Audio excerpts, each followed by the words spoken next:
بسم الله الرحمن الرحيم.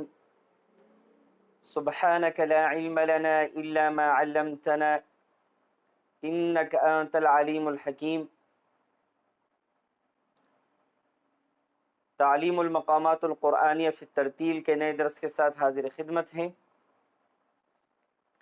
آج کے درس میں انشاءاللہ العزیز ہم نیا مقام سیکا کے بارے میں پڑھیں گے.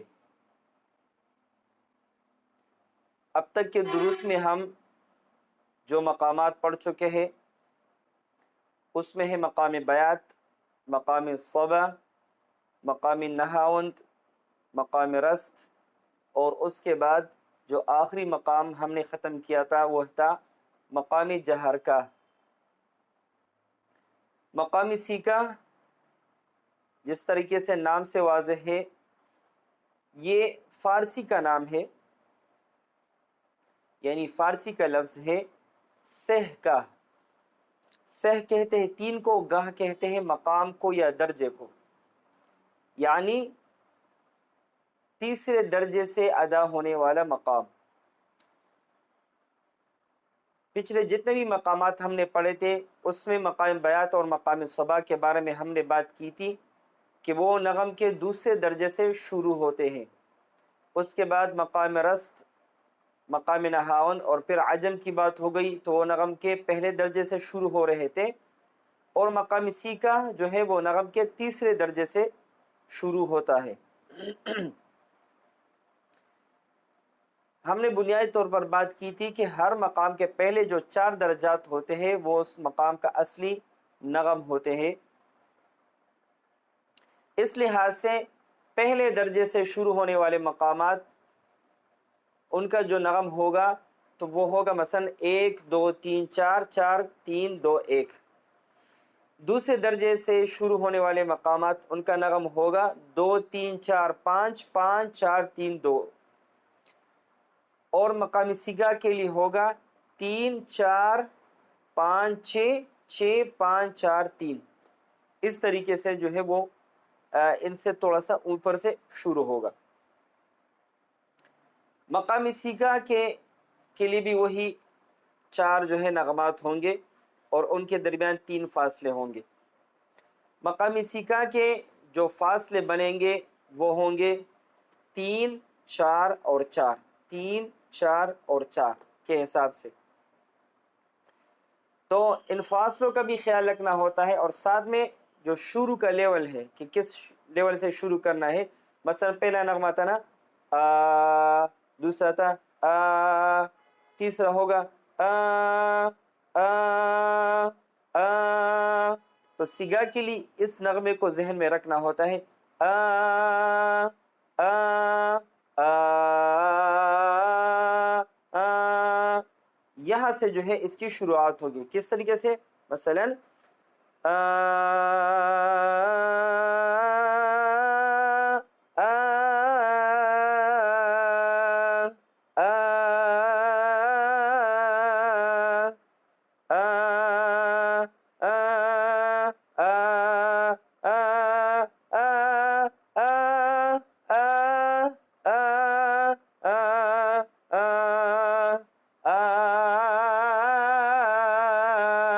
یہ مقام سیکا ہے. مقام سیکا کا استعمال تلاوتوں میں تو بہت زیادہ ہوا ہے، تقریباً تمام قرآن نے اپنی تلاوتوں میں اس کا استعمال کیا ہوا ہے. حدر میں البتہ کم پڑھا جاتا ہے اور اہل حجاز کے ہاں زیادہ پڑھا جاتا ہے. حجازی مقامات میں جس کو وہ سیکا بھی کہتے ہیں، اور اس کا جو دوسرا درجہ ہوتا ہے اس کو وہ مایا کہتے ہیں. تیسرا جو درجہ ہوتا ہے جس کو ہم اعلیٰ جواب کہتے ہیں وہ ان کا ہاں بنچگاہ اس کو کہتے ہیں. تو اس کا استعمال ان کے ہاں زیادہ ہے، لیکن عموماً مصری قراء یا مصری انداز تلاوت میں حدر میں مقامی سیکا کا استعمال کم ہوا ہے اور کم ہوتا ہے.